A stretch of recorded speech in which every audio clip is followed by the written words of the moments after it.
Hello, you guitar players, but also today, bass players, because we're looking at a compressor, and compressors are, of course, good for many things. We're looking at a pedal from DryBell, and they make fine things, with fine price tags, but fine things.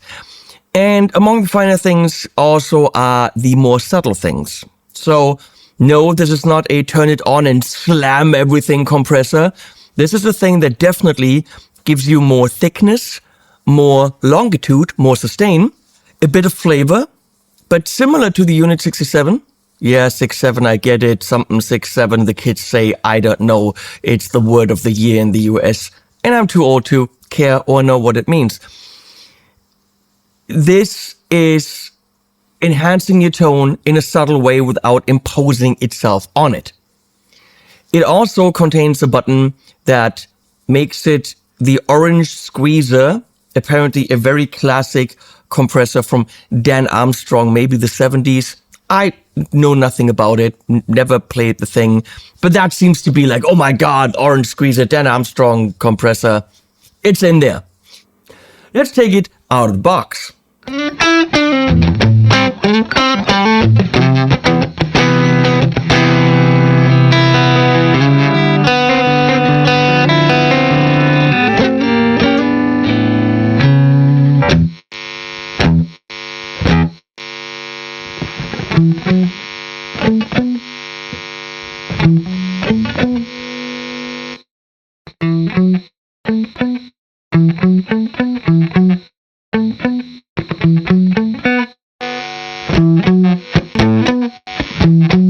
I made some artsy product shots with some sounds. Let's check that out.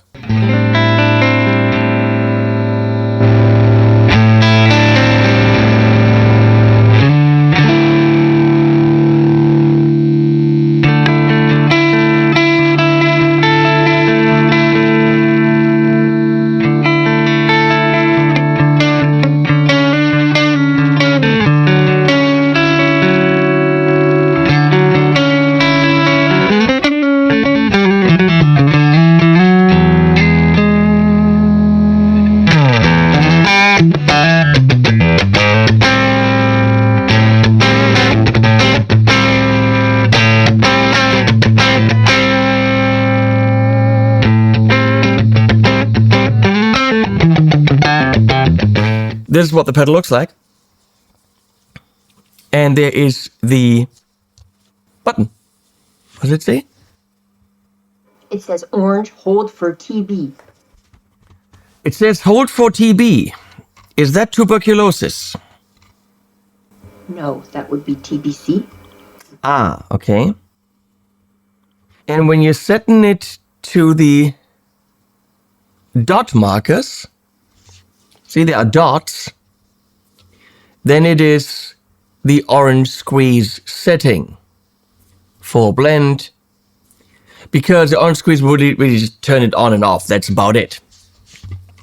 Now you have, tweakability, but what's the TB thing? Well, what is DB? Decibels. Oh. You mean this is decibels? Yeah. TB, true bypass, instead of buffered bypass. It's not, you don't get tuberculosis from it. That's what that means. Okay, what do we have here? Preamp kind of behaves like your threshold. How much are you pushing into the pedal? The more you push into the pedal, so imagine you've got a fixed threshold. I have to explain compression again. Okay, really quick. So, you have a signal. It's really, really high, spiky at the beginning, and then your wave goes down, right? That's your signal. Boing! If you want that boing to be not so boing, but a little bit quieter, you could say anything that goes over a certain level, which the boing clearly is, please don't get as loud as you actually are. Anything over that level, for every dB that, not TB, not decibel. For every decibel that you put in, give me only a quarter decibel out.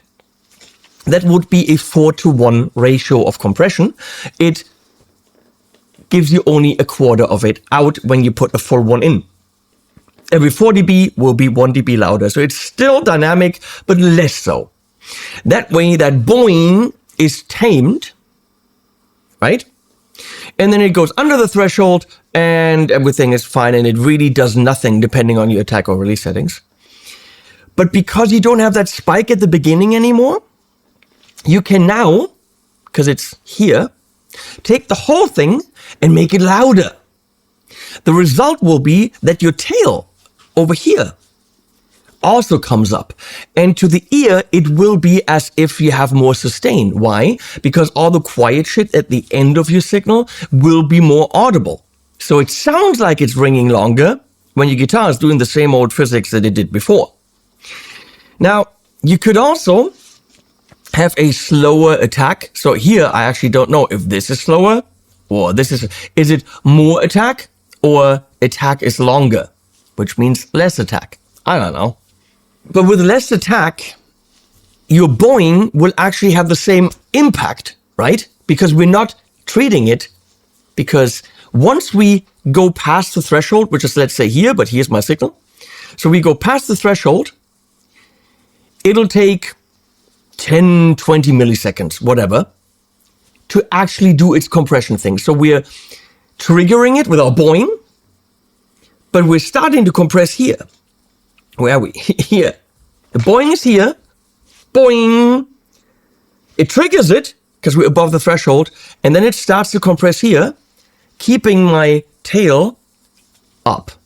In the end, a compressor is there to help with erections of signals, keeping them up. And that's depending on your attack already. So you could keep your transient, your attack the same, but make your long notes thicker. Or tame your long note with a very short attack, so it's right there, and get everything bigger, right? That's what a compressor does. Tame the loud stuff, or not, and get all the thickitude in there and make things longer. If the blend is all the way up, but if it's not, then we're just mixing in the thickitude with our normal signal. So our normal signal will have all its dynamics and attack as usual, but we're mixing in the thickitude. For bass, which is why we have a bass in the room, this is great, 50-50. All the attack is there, all the dynamics are there, but we're getting in what the compressor is doing as an extra. Here, the preamp, so our threshold is not movable here. We have a fixed threshold, and what we do is we move our signal above the threshold or below the threshold. So the more we crank up our signal, the deeper the threshold will go into our signal because it's fixed. Attack and release is when does the compressor do its job, and once it goes below the threshold, how long are you holding on? Blend, we covered. Tone, we'll do tonal things. Output is, now that we made everything quieter, how much are we making it loud again? Because that's what we want. Also called makeup gain, right? If we click this thing, we're in the orange squeeze mode, based on the old Dan Armstrong compressor. And if you go to the dots, you've got the Dan Armstrong sound, but of course you can change things. What does it sound like? What does it do? I got no clue. We'll figure it out.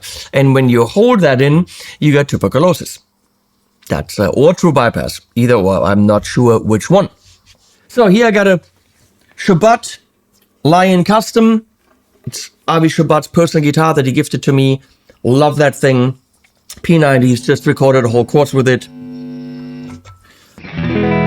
Into one amp today, that makes sense, which is the Tone King Imperial. Beautiful amp. That camera's so crooked, but that's fine. Wow. We live in a crooked house. I usually have an 1170.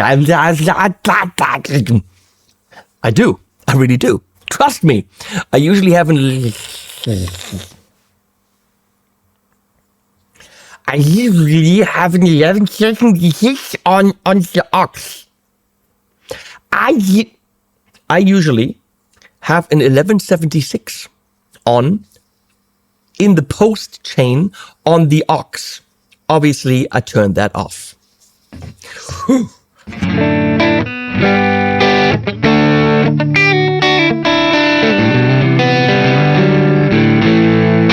And there we go. So this is before the amp.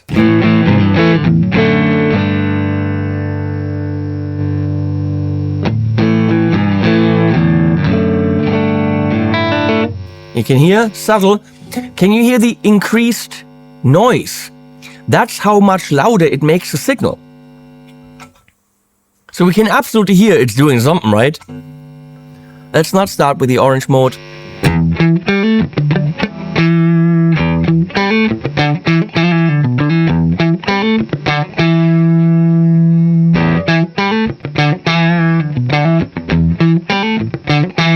That's more spanky and has more attack. Let's go to an even attackier sound in the middle.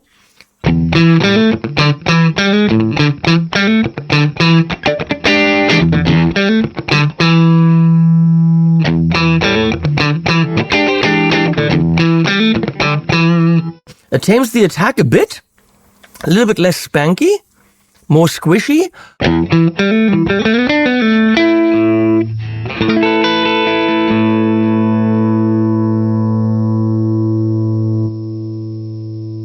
Let's signal. If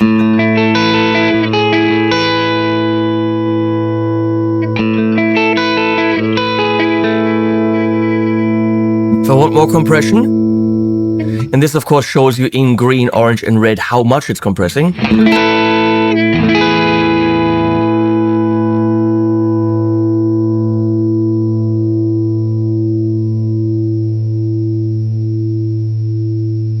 So it's showing you, the light is showing you where the signal is in relation to the threshold.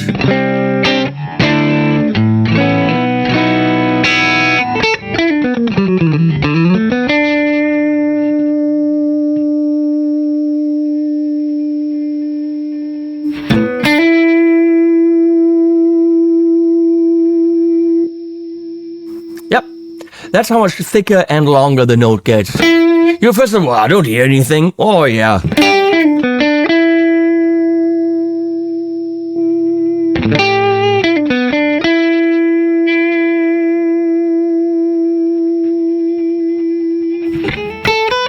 Actually, the amazing thing is you really don't hear your signal doing anything else other than being more of it. It doesn't color out anything. I mean, tones right now at 0, but still.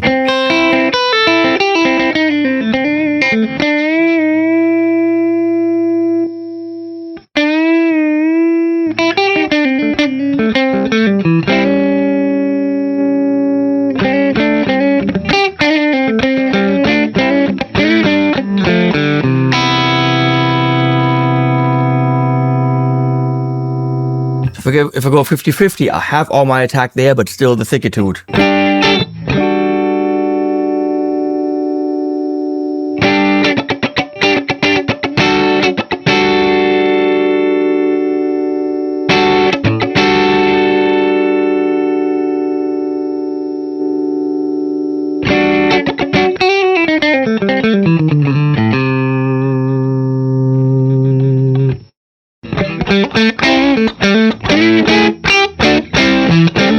I'm boosting now because I'm really pushing with the output.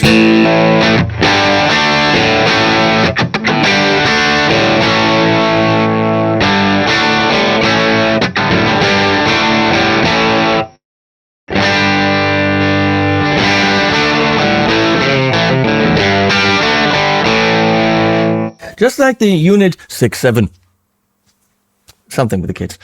It doesn't interfere with my brilliant guitar, my amazing amp, the stuff I love. Doesn't change any of that. It just gives me a bit more gain because I'm boosting, and it gives me a thicker sound because I'm compressing. But it's completely not in the way. I mean, that's what you want from a high-end. It's not cheap. It's 300 something bucks, I think. That's what you want from a high-end pedal, to just give you more of the stuff you already invested money and passion into. I love this guitar. I love this amp. I want them.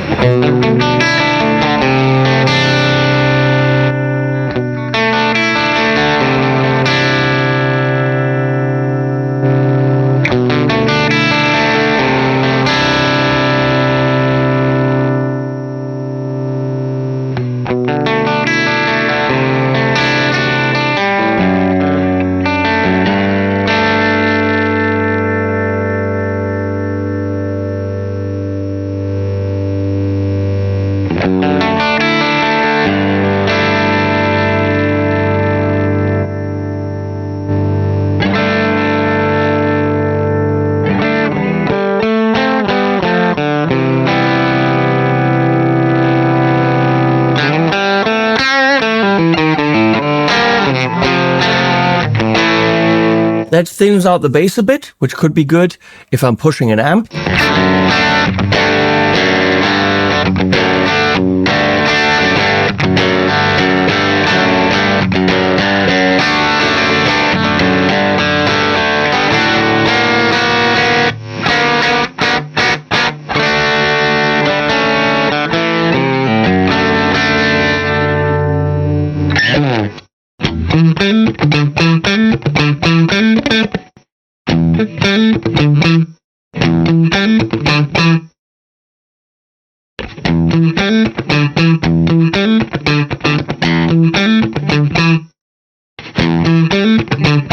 It stays spankier when the attack is on the right. So I'm thinking that slows down the attack. So that's the attack speed. Left is faster, right is slower, I think.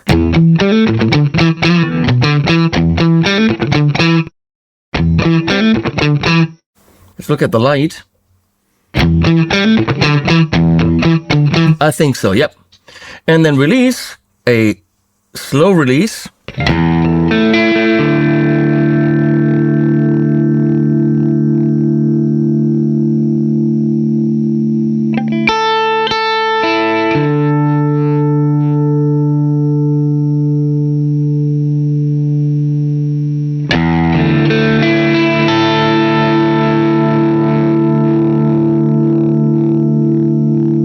Yeah, it will hold the compression, therefore giving you more sustain when the release is slow. That's pretty much, so there's speeds. It makes total sense. Left is quick, right is slow.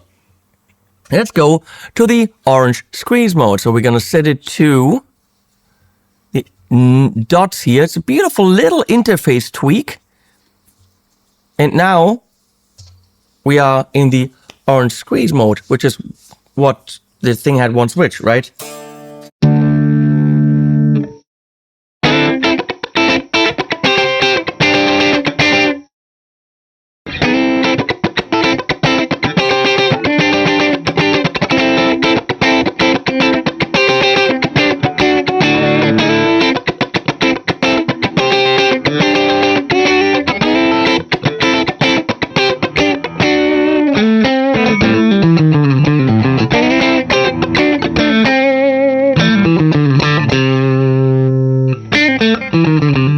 Oh, it makes it thicker. And it does squeeze it.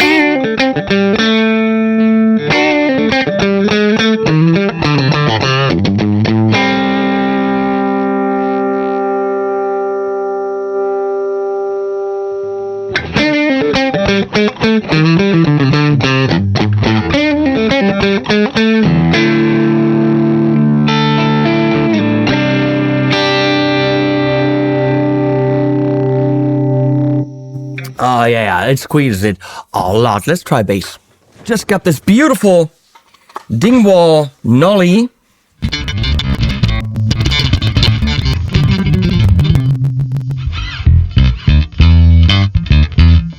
And here we go, in not orange squeeze mode.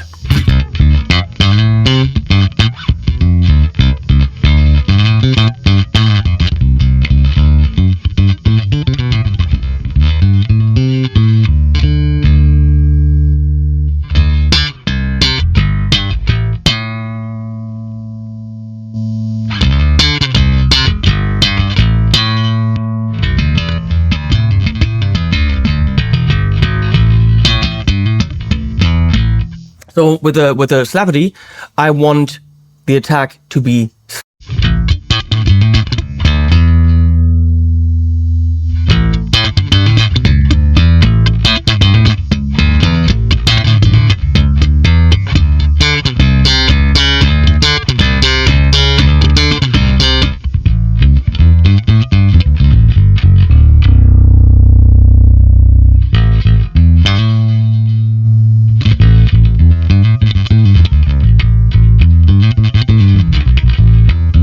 Let's try the orange squeeze mode by going to the dots, dot, here, fully there, and squeeze. And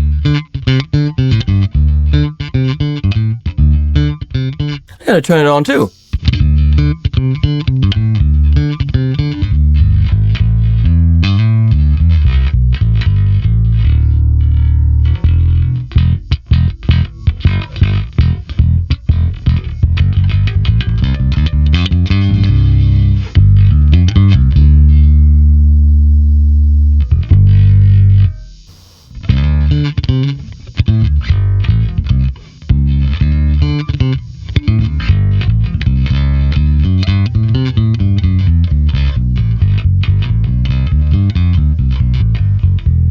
Also more.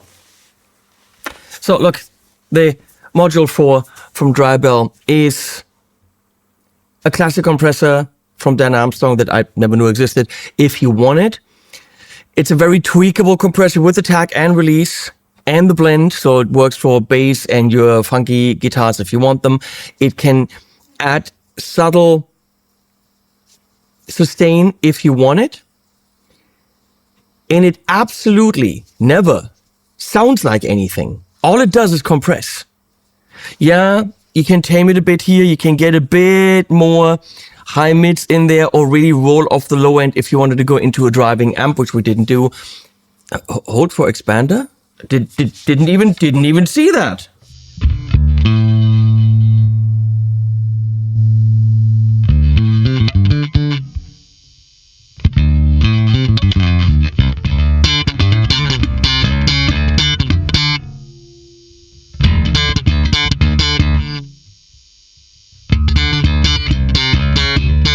It doesn't impose itself onto your sound. Your sound, all it does is compress and really add thickness and sustain to your tone as much as you want.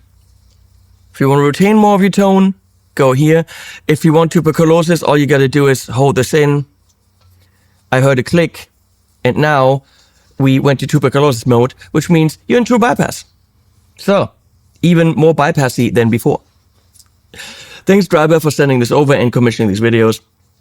I'll link below to Thomann and any other store that I can find that has them, or to DryBell directly. And I'll also have animals at the end. Lifeless, it's not